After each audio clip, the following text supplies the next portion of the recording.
कि तुम ओ मेरी मोहब्बत हो।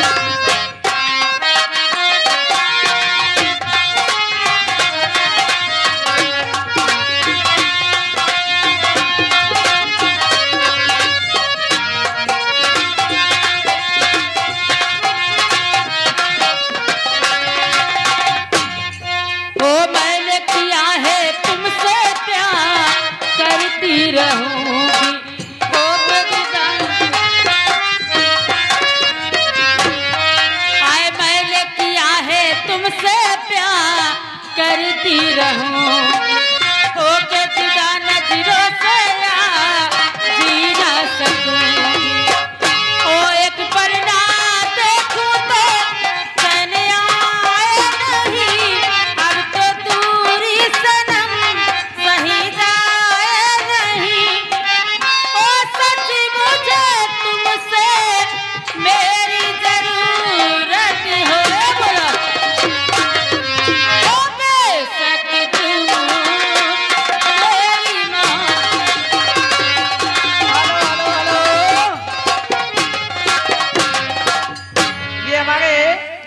माननीय श्री प्रभात पांडे जी चक्की वाले आपके लिए 10 रुपए दे रहे हैं। गाना सुनना चाहते हैं? जवनिया उछाल मारे 10-20 लाठी। 10-20 लाठी ओ जवनिया उछाल मारे 5-5 बित्ता। जवनिया उछाल मारे ए बोला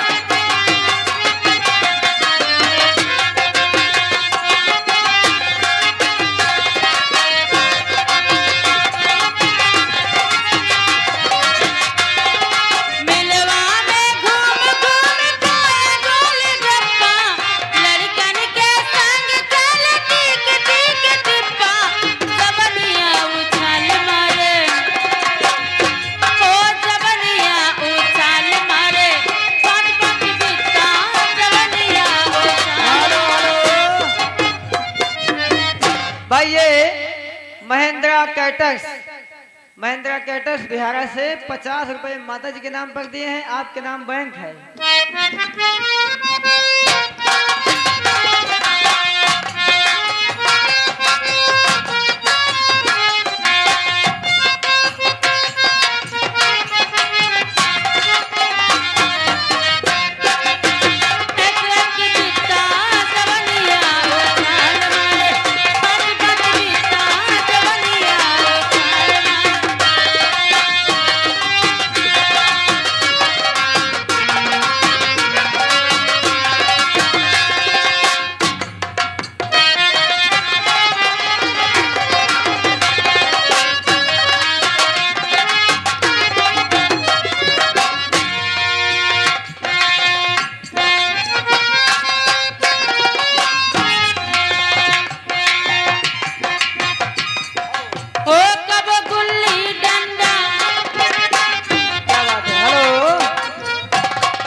भाई ये गुमनाम आपके लिए 10 रुपए इनाम फरमाइश है। 100 साल पहले हमें तुमसे प्यार था। मैं सावन को लिए शुक्रिया अदा करती। 100 साल पहले पकड़ी ना, और जैसे पकड़े का आदत है तो अरे 100 साल पहले आए हमें तुमसे प्यार था, जिया बेकरार था, आज भी है और कल भी रहेगा।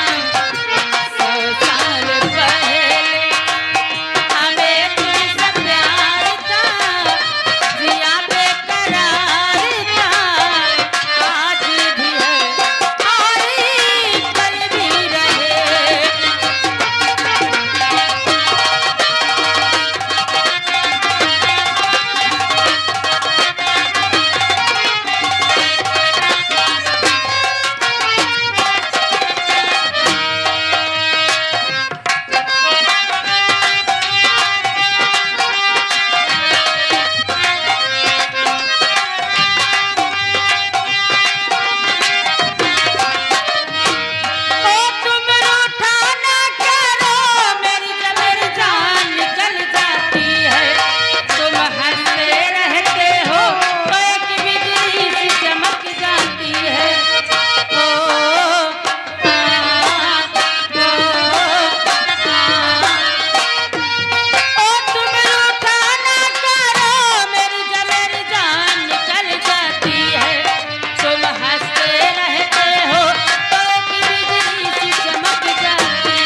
पहले